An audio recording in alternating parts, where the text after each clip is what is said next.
Paz, Senhor, a todos. Gostaria de falar hoje um pouco do livro de Coríntios, 1 Coríntios. É um livro que Paulo escreveu, é um livro que eu amo muito, desde da escola dominical. É um livro que eu aprendo muito sobre a igreja.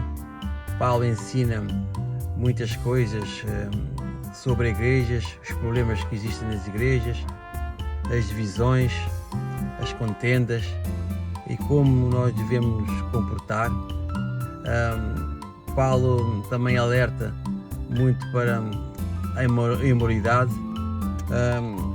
Este contexto onde Paulo escreve esta carta, eu vejo também muito nos nossos dias de hoje. Corinto era uma cidade muito próspera e cosmopolita no mundo antigo. Era conhecida pela sua riqueza e imoralidade. Havia lá muita imoralidade. Eles cultuavam lá a deusa Afrodite. Dizem que tinha lá mais de 1000 prostitutas. Este era o mundo, ou contexto onde os cristãos viviam. Nós também vivemos hoje em dia nesse contexto. Há muita imoralidade e há muitas coisas más que acontecem nas cidades. Este contexto, os cristãos tinham que lutar contra este contexto, porque nós, como cristãos, também somos tentados, somos confrontados com estas coisas que existem nas cidades e no mundo. Paulo então começa aqui com a sua famosa saudação. Ele faz aqui a saudação juntamente com o seu irmão Sóstenes, do versículo 1 até o versículo 9. Depois do versículo 10 ao 17, ele fala dos problemas, das divisões que existem dentro das igrejas, dentro da igreja, neste caso em Corinto. Depois fala da loucura da cruz e o poder de Deus, do versículo 18 ao 25. Depois fala da loucura de Deus, que é mais sábia que a sabedoria humana, do versículo 22 ao 25. Depois termina dizendo que a maioria das pessoas que Deus escolhe para o servir, que mesmo propriamente Jesus escolheu, eram pessoas simples. Não quer dizer que ele não escolhe as pessoas sábias ou doutores, mas a maioria das pessoas que ele escolhe são pessoas simples. Podemos ver que o próprio Paulo era um doutor da lei, Lucas era médico, mas a maioria eram pessoas simples. Jesus escolheu, praticamente eram pessoas simples, tipo pescadores, pessoas que não tinham grandes posses ou sabedoria humana, posso assim dizer. Então aqui, do versículo 1 ao 9, Paulo saúda a igreja de Corinto. Vou ler aqui alguns versículos, não vou ler tudo, mas vou ler aqui alguns versículos da sua saudação. Paulo, chamado para ser apóstolo de Jesus Cristo, pela vontade de Deus, e o irmão Sóstenes, à igreja de Corinto, aos santificados em Cristo Jesus, chamados para serem santos, com todos os que em todo lugar invocam o nome de nosso Senhor Jesus Cristo, Senhor deles e nosso. Graça e paz sejam convosco, da parte de Deus, nosso Pai, e do Senhor Jesus Cristo. Sempre dou graças a Deus por vós, pela graça de Deus, pelo que vos foi dada em Cristo Jesus. Jesus então dá aqui graças a Deus por eles. Ele dá graças a Deus por eles, porque por tudo que ele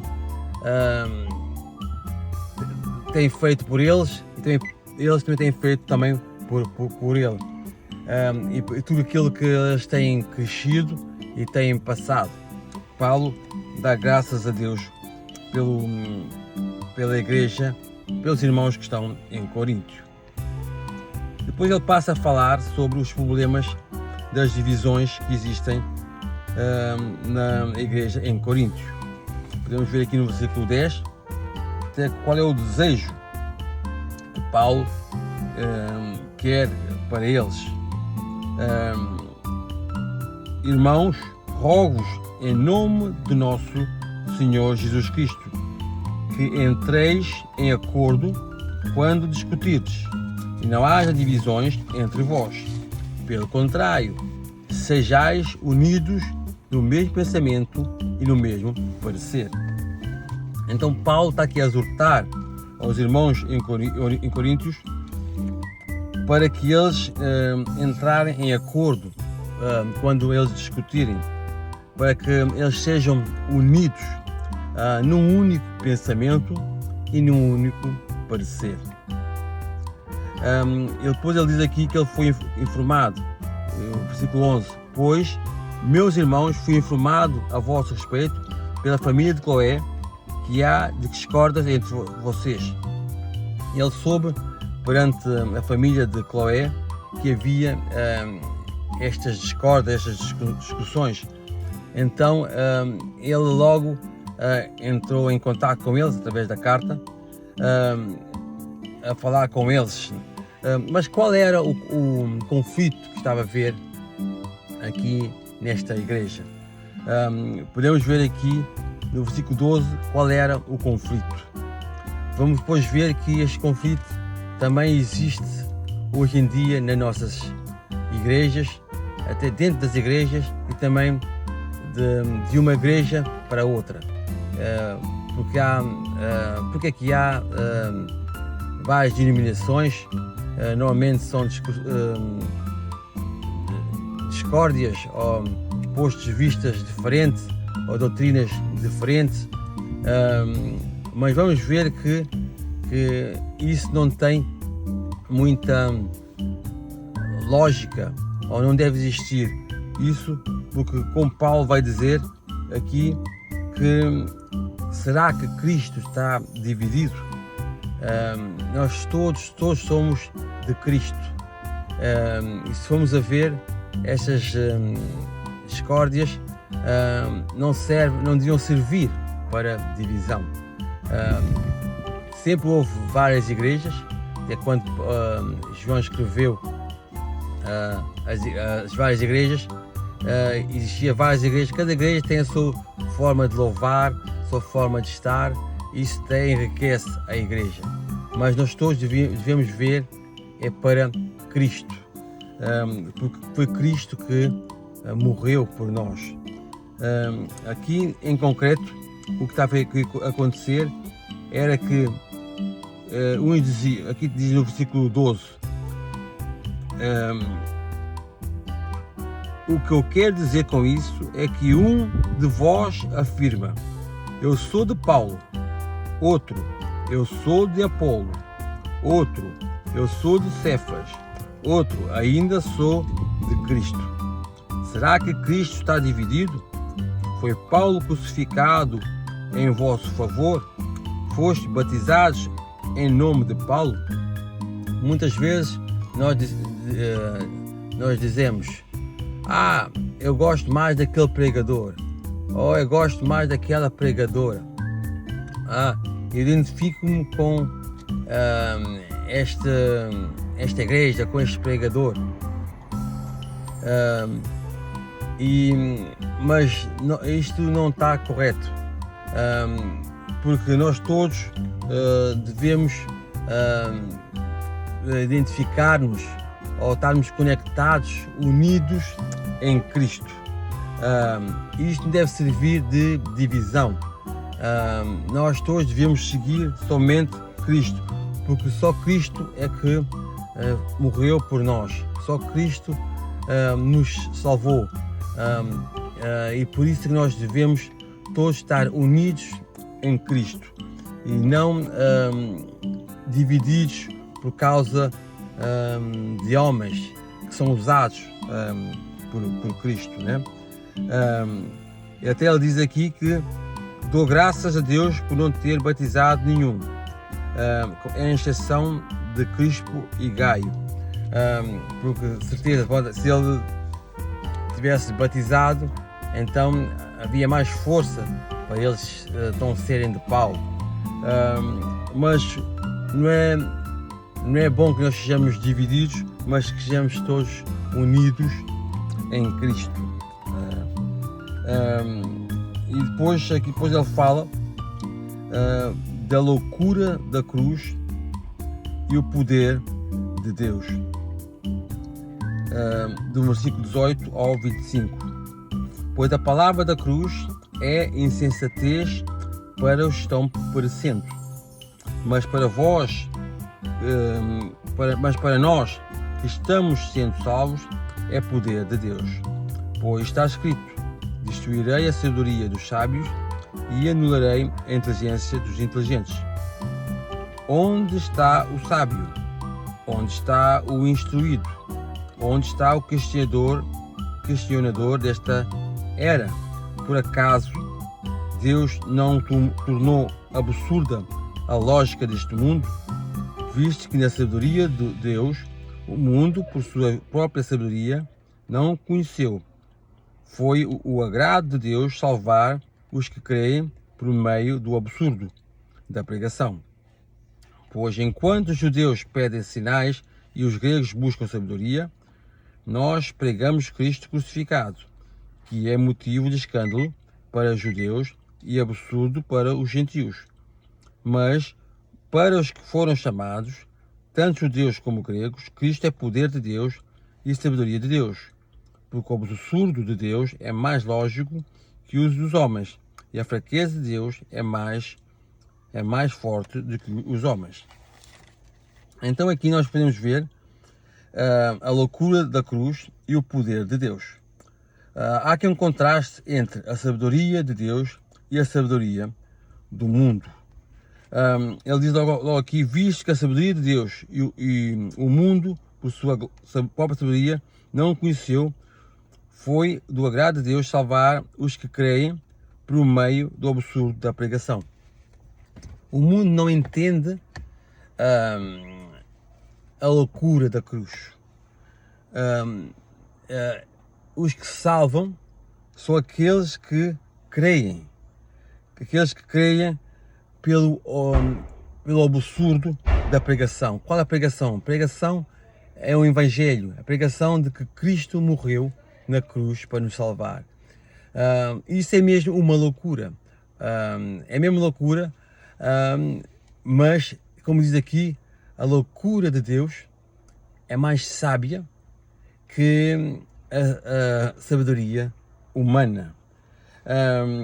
E depois ele fala aqui também dos judeus. Os judeus, aqui no 22, enquanto os judeus pedem sinais e os gregos buscam sabedoria, nós pregamos Cristo crucificado, que é motivo de escândalo para os judeus e absurdo para os gentios. Os judeus criam sinais, milagres, isso tudo. Os gregos criam sabedoria, conhecimento, mas nós pregamos, ou Cristo deu uma mensagem de salvação através da sua própria morte. Isso serviu de escândalo para os judeus. Por isso que muitos judeus não aceitaram Jesus. Como que um homem vai salvá-los através da sua morte. Então isto, porque o absurdo de Deus é mais lógico que os homens, e a fraqueza de Deus é mais forte que os homens. Pois também foi através da fraqueza, da morte, é que eles foram, é que nós somos salvos, é através da fraqueza. E isso, a fraqueza de Deus é mais forte do que os homens. ok? Ou até é mais forte do que a fortaleza ou a força dos homens. É incrível isto, amém? Vamos então prosseguir. Podemos ver também que aqui também que Deus escolhe os fracos para envergonharem os fortes. Podemos ver aqui no versículo 26. Observai o vosso chamado. Não foram chamados muitos sábios, segundo critérios humanos, nem muitos poderosos, nem muitos nobres. Pelo contrário, Deus escolheu as coisas absurdas do mundo para envergonhar os sábios, e escolheu as coisas fracas do mundo para envergonhar os fortes. Então, como eu disse há bocado, Deus escolheu, na maioria das vezes, pessoas frágeis, pessoas também simples. Ele não escolheu os nobres, ou os ricos, ou os poderosos. Ele escolheu as pessoas simples.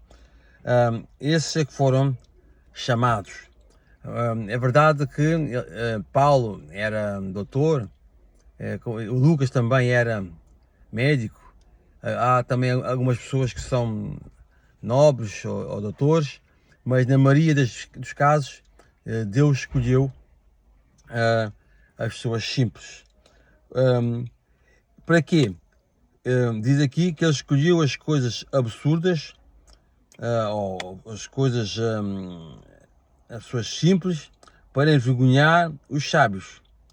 E escolheu as coisas fracas do mundo para envergonhar os fortes. É para que também os homens ou as pessoas não se gloriem nelas próprias, para que se possam gloriar em Deus, não nelas próprias. Toda a glória deve ser dada a Deus, não a nós.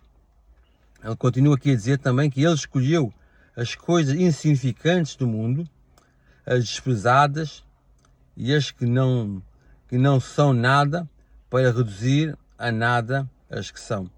É para as coisas que são, as coisas que são bonitas, as coisas que são bonitas aos olhos do mundo, ou que são valiosas, sejam invalidadas, ou seja, vistas como nada, porque Deus é que é o maior, é o que tem todo o poder, é que deve receber toda a glória. Até para nós podemos ver aqui que o objetivo é muito claro, o que eu estou aqui a dizer, que vai confirmar o que estou aqui a dizer, que é para dar a glória a Deus, no versículo 29, para que nenhum mortal se glorie na presença de Deus. Pois estão aqui, para que nenhum mortal, que nenhum ser humano se glorie na presença de Deus. Mas vós que sois dele, em Cristo Jesus, o qual da parte de Deus se tornou para vós sabedoria, justiça, santificação e redenção, a fim de que, como está escrito, quem se gloriar, glorie-se no Senhor. Amém? Este Jesus, da parte de Deus, ele se tornou também sabedoria, justiça, santificação e redenção para nós. Amém? Para que quem se gloriar, então glorie-se no Senhor. Amém? Então este é um pequeno estudo do primeiro livro de Coríntios e foi também uma pequena introdução. Vamos continuar então a estudar este livro. Fique bem. Fique com Deus.